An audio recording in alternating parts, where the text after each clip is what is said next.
Tiomine, en Sibérie.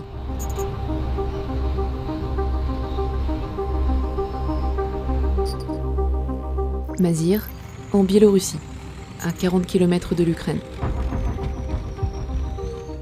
Depuis le mois d'avril 2021, la Russie déploie son armée à la frontière ukrainienne. Et à l'hiver 2022, ce déploiement s'est accéléré. Par centaines, des vidéos montrant de l'équipement militaire russe en déplacement ont été publiées sur les réseaux sociaux.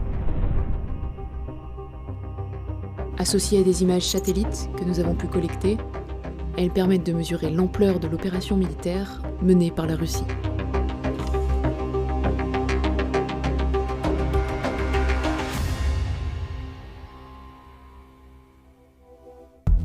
Février 2022.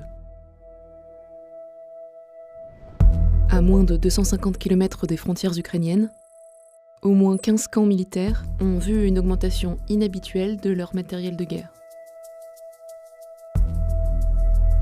C'est le cas de celle-ci, à 20 km des frontières ukrainiennes. La voici, le 7 septembre 2021. Puis 3 mois plus tard, le 5 décembre. Le nombre d'appareils a doublé. On distingue notamment des pièces d'artillerie et des véhicules blindés.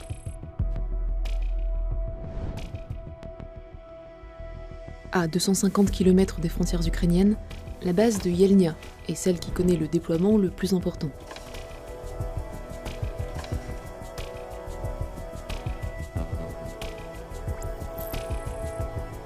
Au total, sur ces images satellites du 19 janvier 2021, on dénombre 1516 véhicules.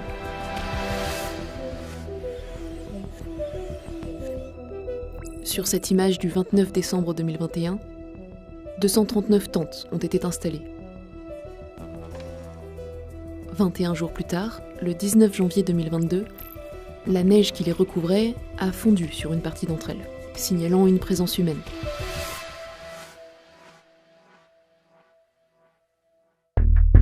Pendant ce temps, en Russie, des dizaines de vidéos montrent le même équipement militaire en train d'être déplacé. Dans cette vidéo, publiée le 18 janvier 2022, on observe des véhicules bâchés sur des trains. Pendant la même période, plusieurs vidéos montrant des véhicules bâchés de façon identique ont été publiées sur les réseaux sociaux. La forme de ce châssis correspond à celle des véhicules du système de missiles balistiques dit Iskander. Ce système, capable d'atteindre sa cible dans un rayon de 500 km, peut être armé de missiles conventionnels ou nucléaires. Sur la première vidéo, on observe également 8 conteneurs de forme circulaire. Ils sont identiques aux conteneurs transportant habituellement des missiles Iskander.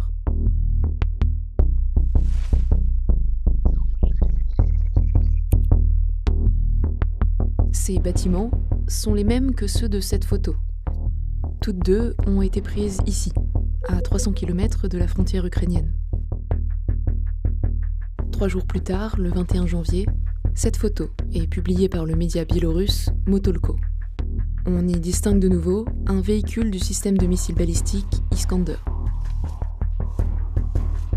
Cette photo a été prise ici, dans la ville d'Ossipovichi, en Biélorussie. Le 31 janvier 2022, sur des images satellites prises à Ossipovichi, on peut désormais apercevoir plusieurs véhicules du système Iskander. La Russie et la Biélorussie ont annoncé qu'elles conduiraient des exercices militaires conjoints entre le 10 et le 20 février 2022.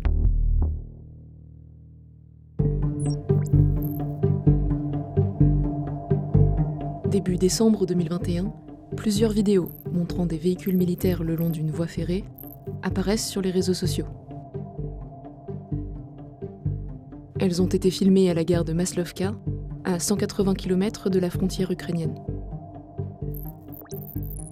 Sur cette vidéo, on distingue plusieurs pièces d'artillerie de modèle 2S19 MSTA. Elles sont capables de tirer des obus à environ 30 km et ont déjà été utilisées en Ukraine en 2014, côté russe.